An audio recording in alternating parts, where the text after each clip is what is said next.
ഇവന്റെ ചേട്ടനൊരു നാറി, പക്ഷേ ഇവൻ പാവം. ബുദ്ധി ഉദിച്ചത് ഈ അടുത്ത കാലത്താണെന്ന് പറഞ്ഞു. പുണ്യം കിട്ടാനും നല്ലല്ലോ നമ്മൾ ജോലിയില്ലേ. നല്ലൊരു ഏരിയയിൽ ട്രാൻസ്ഫർ കിട്ടാൻ ഇപ്പൊ രാഷ്ട്രീയക്കാർ ചോദിക്കുന്ന കാശ് എത്രയാ? അത് നമ്മളെങ്ങനെ മുതലാക്കും? ഞങ്ങൾ ഒരു ദിവസം വന്ന് മലിനീകരണം പൂച്ചപ്പെരാന്നൊക്കെ പറഞ്ഞ് വിരട്ടിയതാണ്. ഇവനാള് സ്വപ്പ കള്ളനാ. പണമില്ല, നാടാകെ കടമാണെന്നൊക്കെ പറഞ്ഞൊരു കാര്യത്തിന്റെ അവന് ചെയ്യേണ്ടത് ചെയ്താലേ ഇവനൊക്കെ തോന്നേണ്ടത്. ഇപ്പൊ കാശ് എവിടുന്ന് വന്നു?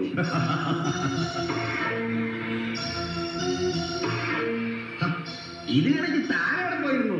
ഞാൻ ഈ കെട്ടിടത്തിന്റെ മുകളിലും ചുറ്റിനുമൊക്കെ പെട്രോൾ ഒഴിക്കുകയായിരുന്നു.